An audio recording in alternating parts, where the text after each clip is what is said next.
If you, like many others, got to the end of Deadly Illusions on Netflix and went straight to Google to figure out exactly what the hell just happened, I have your answer. If you like my content, check out my published works on my website. I write fantasy novels for middle grade, adult, and soon to be YA. On to the video. We know the explanation for what happened in this mindfuck of a movie because we're given it a few times. The answer is this. This movie is about an author writing a novel about an author writing a novel and going through some weird stuff. In fact, for 80 to 90% of this movie, we are in the novel she's writing. This novel, we're shown right at the beginning. We only actually see the real author about 5 times, very briefly, as she's plotting the story and thinking. Here at the start, note the classes. And here again at the publishers. Anytime you see her storyboard, and every time she takes a chuff of that cigar, we launch into her daydreaming of the events of her novel. Note that the character Mary is a lot nicer than the actual author. The difference is very stark. Note that her glasses have come off between her opening and closing the door. I don't think this is a continuity error. In fact, I think everything in this movie is meticulously planned. From Grace's hair, note the change in ribbon colour. Black for not so nice Grace, pink for sexual Grace, white for nice Grace, and open hair, loose pony for her evil counterpart Margaret. In fact, this part of the movie is the first time we see her with hair like this, and it's because everything is coming to light now, building up to that climax. Note the author's storyboard. What stuck out to me was poison in the food. Twice we see the character Mary poisoned. She's been put to bed so that Margaret and Tom, her husband, can have their affair, and it also seems to alter her memory. The next thing that stuck out to me was the ropes. Everything on the storyboard links back to everything in the plot. This is all proof that the entire plot of the movie is Mary envisioning the plot of her novel with herself as the main character. Her BFF, the therapist, Marissa, getting murdered really threw everyone, but we were told it was in the novel much earlier, but it was a blink and you'll miss it moment. So clever. And finally, who did it? Who murdered Marissa? And I think it was Grace, and here's why.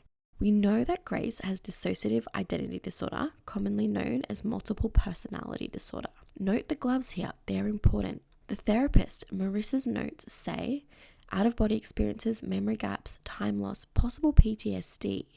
Now we know that Mary doesn't have PTSD, but we know that Marissa has been following Grace and has probably figured out that she has multiple personality disorder and was going to tell Mary at 10 a.m. except Grace/Margaret had to kill her before she could spill the beans. But she couldn't get caught, obviously, so she's framed Mary for it and wore her coat, her scarf, and gloves. This is brilliant misdirection. It makes us question Mary's mental stability when she's definitely sane. She's just being fed drugs by Margaret, which is making her go to sleep and have memory loss. Which explains why she was gone for 3 hours on the night in question. She had taken her manuscript and we faded to black. And finally, at the end, we're still in the author's novel. We only leave once so they can trick us. Remember, this movie is called Deadly Illusions, and we're given the illusion of this back and forth in between real life and the novel plot. We have a really, really fun, happy scene, which is probably the finale as part of the novel that she's writing. Then author Mary drops off her kids at the childcare centre where the receptionist is reading her latest book. So this is in real life. And we're told that she's working on something else. Then we cut back into the novel. We go to her best friend's grave where she leaves her manuscript. This is a different story. Remember, we are watching an author write a story about an author writing a story. And this is the character in the book leaving her manuscript outside Marissa's grave. Then the character, Mary, goes to visit Grace at the psychiatric institution. Then the murderer appears to leave the psychiatric hospital and we see the gloves again. It has to be Grace. What a killer ending. So at the end of the movie, I had a couple of questions, which after some reflection, I think I can answer. So my first question was, why did Grace/Margaret plan this whole thing? Well, I think Grace was looking for a job, and then she fell in love with their family and Mary. Margaret wanted to be with Tom and muck around with him, but was ultimately threatened because she thought Grace was replacing her with the Morrisons. So her goal then became to kill them both and remove them as threats.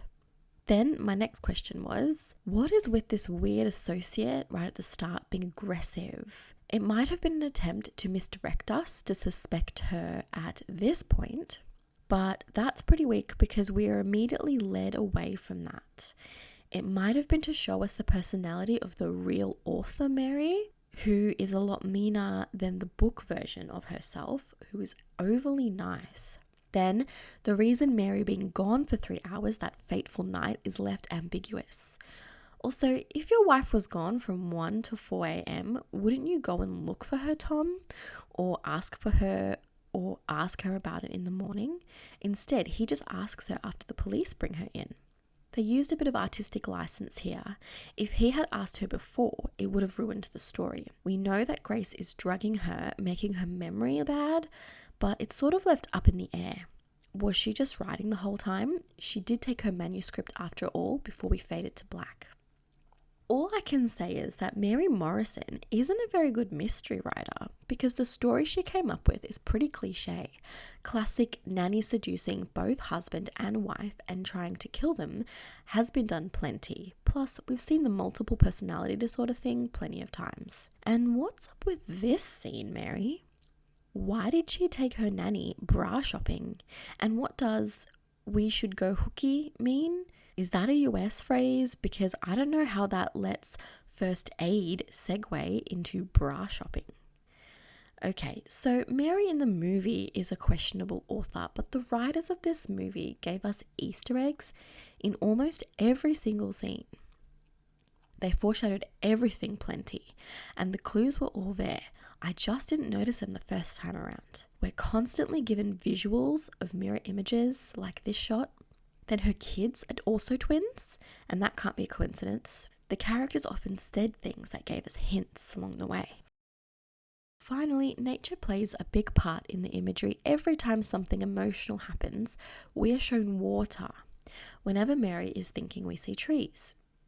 Flowers are shown in 4 key shots, but I just can't figure out why. They're highlighted as if they're super important. We have a clue in this scene when we first meet Grace and they talk about this novel. Maybe it has something to do with the duality of nature. Everything seems to be shown in pairs. The water is calm and then it's aggressive and violent during the night of the murder. If anyone has any ideas, please let me know. Overall, this movie was interesting and can teach us a lot about how to deceive your audience using ambiguity, foreshadowing, and visual imagery. If you've watched it once, you might enjoy watching it again like I did to catch all these interesting parts. If you've enjoyed this video, don't forget to subscribe. I upload once to twice a week analysing novels, movies, and TV shows. I also have a weekly podcast called The Story Surgeon. And if you're interested, please check out my published fantasy novels on my website, ektabali.com. See you next time.